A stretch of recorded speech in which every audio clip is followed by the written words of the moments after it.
One Friday, I woke up to find myself presented with a challenge. A task to complete, like none other. A task of such great importance that if I completed it, I would get 2 whole house points. And potentially free pizza. If we win House of the Month, which we'll see. Anyways, here we go!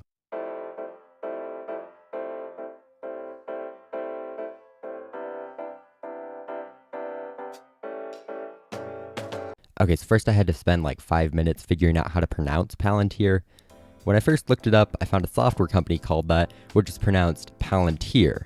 However, the thing in The Lord of the Rings is apparently pronounced differently.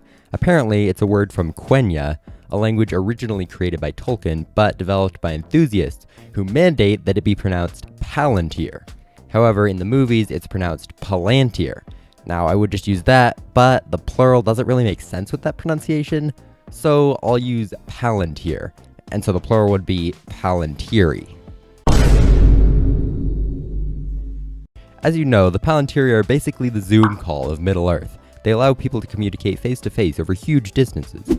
There are 8 Palantiri in total. They were originally made by the Noldor Elves, who were the second clan of the Elves during the Years of the Trees.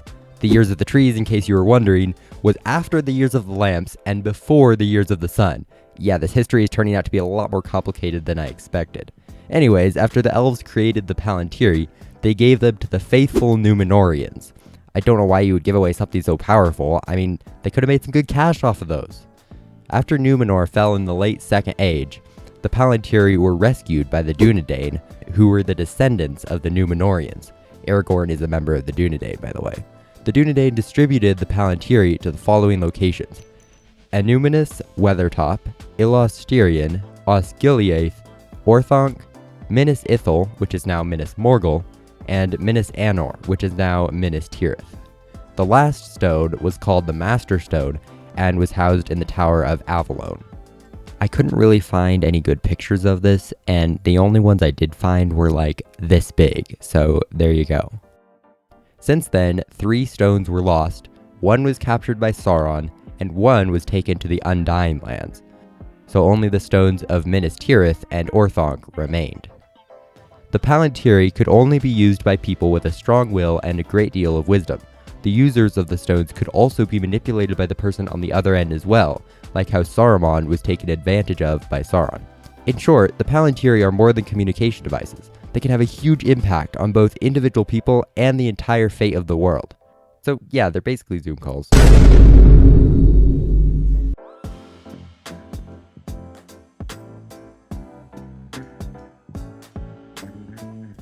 Here's the question again.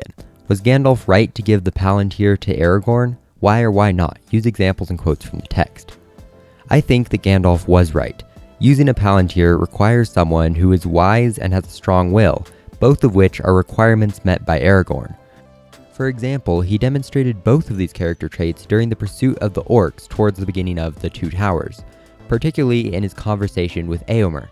Here, he demonstrated wisdom by not getting caught up in politics and saying only what was necessary to find out whose side Éomer was on. Éomer himself recognized Aragorn's virtue when he said that, quote, "The men of the mark do not lie, and therefore are not easily deceived." The conversation also highlights Aragorn's strong will when Aragorn tells Éomer that he journeyed on foot from Tol Brandir in only 4 days. At this, quote, "wide wonder came into Éomer's eyes, and he renamed Aragorn Wingfoot." So, we know that Aragorn is capable of using a Palantir, but is he going to use it well? In short, yes, I think so. He clearly has shown his loyalty to both Gandalf and the bigger cause of the ring. Probably the clearest example of this is at the Council of Elrond, when Frodo basically offers him the ring, and he says, quote, "It does not belong to either of us, but it has been ordained that you should hold it for a while." If he can resist the temptation of the ring, he can also resist the temptation of the Palantir. In addition to all of this, the Palantir rightfully belongs to the Dúnedain, who Aragorn is basically in charge of, so it really should go to him. Alrighty, thanks for watching. Please dislike, unsubscribe, and start an argument in the comments. Yes, I'm looking at you, Noah. Bye-bye!